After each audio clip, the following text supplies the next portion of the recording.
ನಮಸ್ಕಾರ ವೀಕ್ಷಕರೇ, ನಮ್ಮ ಯೂಟ್ಯೂಬ್ ಚಾನಲ್ಗೆ ನಿಮಗೆಲ್ಲ ಸುಸ್ವಾಗತ. ಇಂದು ನಾವು ನವಗ್ರಹಗಳ ಪೈಕಿ ಒಬ್ಬರಾದ ಗುರುಗ್ರಹದ ಬಗ್ಗೆ ಸಂಪೂರ್ಣ ಮಾಹಿತಿಯನ್ನು ನೀಡಲಿದ್ದೇವೆ. ಅದಕ್ಕೂ ಮೊದಲು ನಮ್ಮ ಯೂಟ್ಯೂಬ್ ಚಾನಲನ್ನು ಸಬ್ಸ್ಕ್ರೈಬ್ ಮಾಡಿಕೊಳ್ಳಿ.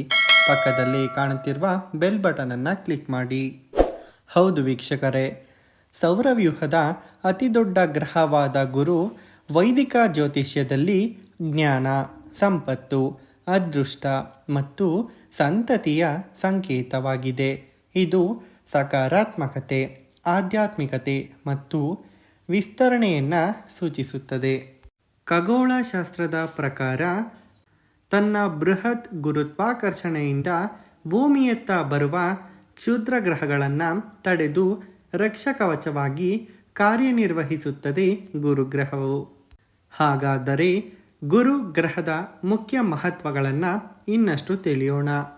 ಜ್ಯೋತಿಷ್ಯದ ಪ್ರಕಾರ ಗುರುಗ್ರಹವು ಬುದ್ಧಿವಂತಿಕೆ, ಶಿಕ್ಷಣ, ಅದೃಷ್ಟ, ಮದುವೆ, ಸಂಪತ್ತು ಮತ್ತು ಉನ್ನತ ಜ್ಞಾನಕ್ಕೆ ಅಧಿಪತಿಯಾಗಿದೆ.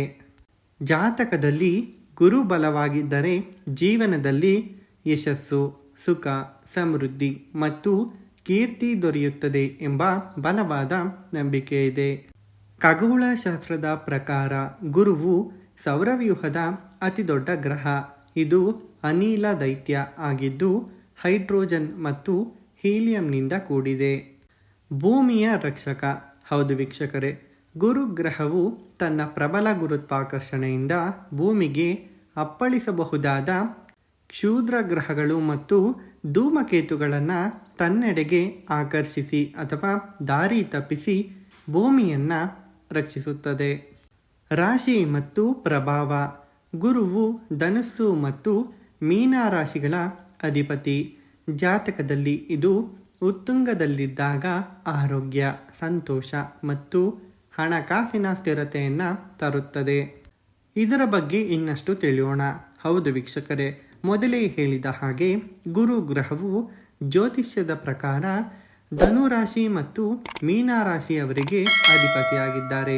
ಈ ಎರಡೂ ರಾಶಿಗಳ ಮೇಲೆ ಗುರು ವಿಶೇಷ ಕೃಪೆಯನ್ನು ತೋರಿಸುತ್ತಾರೆ. ಇದರ ಪ್ರಮುಖಾಂಶಗಳನ್ನು ನೋಡುವುದಾದರೆ ಧನುರಾಶಿ.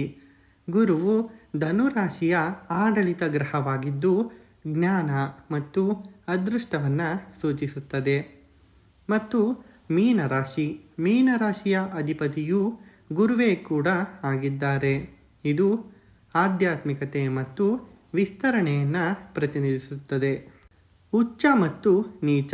ಗುರುವು ಕಟಕ ರಾಶಿಯಲ್ಲಿ ಉಚ್ಚ ಅಂದರೆ ಅತ್ಯಂತ ಬಲಶಾಲಿ ಮತ್ತು ಮಕರ ರಾಶಿಯಲ್ಲಿ ನೀಚ ಅಂದರೆ ಅತ್ಯಂತ ಬಲಹೀನ ಸ್ಥಿತಿಯಲ್ಲಿರುತ್ತಾನೆ. ನಕ್ಷತ್ರಗಳು. ಗುರುವು ಪುನರ್ವಸು ನಕ್ಷತ್ರ, ವಿಶಾಖ ನಕ್ಷತ್ರ ಮತ್ತು ಪೂರ್ವ ಭಾದ್ರಪದ ನಕ್ಷತ್ರಗಳ ಅಧಿಪತಿಯೂ ಕೂಡ ಆಗಿದ್ದಾರೆ.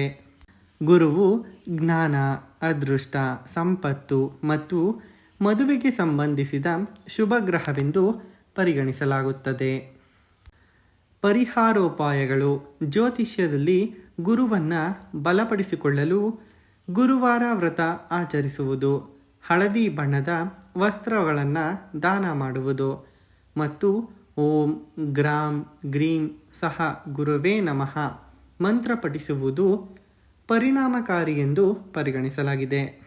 ಗುರುಗ್ರಹವು ಅಂದರೆ ಗುರುವು ಜ್ಞಾನ ಮತ್ತು ಸಮೃದ್ಧಿಯ ಸಂಕೇತವಾಗಿ ಮಾನವ ಜೀವನದ ಮೇಲೆ ಧನಾತ್ಮಕ ಪ್ರಭಾವವನ್ನು ಬೀರುತ್ತದೆ. ನೋಡಿದರಲ್ಲ ವೀಕ್ಷಕರೇ, ಇದಾಗಿತ್ತು ಗುರುಗ್ರಹದ ಸಂಪೂರ್ಣ ಮಾಹಿತಿ. ಎಲ್ಲ ನವಗ್ರಹಗಳ ಮಾಹಿತಿಗಳಿಗಾಗಿ ನಮ್ಮ ಯೂಟ್ಯೂಬ್ ಚಾನಲನ್ನು ಸಬ್ಸ್ಕ್ರೈಬ್ ಮಾಡಿಕೊಳ್ಳಿ. ನಾವೀಗಾಗಲೇ ಹಲವಾರು ಗ್ರಹಗಳ ವಿಡಿಯೋವನ್ನು ಕೂಡ ಮಾಡಿದ್ದೇವೆ. ಆ ವಿಡಿಯೋಗಳನ್ನು ಸಹ ತಪ್ಪದೆ ವೀಕ್ಷಿಸಿ. ಇದೇ ತರಹದ ವಿಡಿಯೋಗಳಿಗಾಗಿ ನಮ್ಮ ಯೂಟ್ಯೂಬ್ ಚಾನಲನ್ನು ಸಬ್ಸ್ಕ್ರೈಬ್ ಮಾಡಿಕೊಳ್ಳಿ. ವಿಡಿಯೋ ನೋಡಿದ್ದಕ್ಕಾಗಿ ಧನ್ಯವಾದಗಳು. Thanks for watching.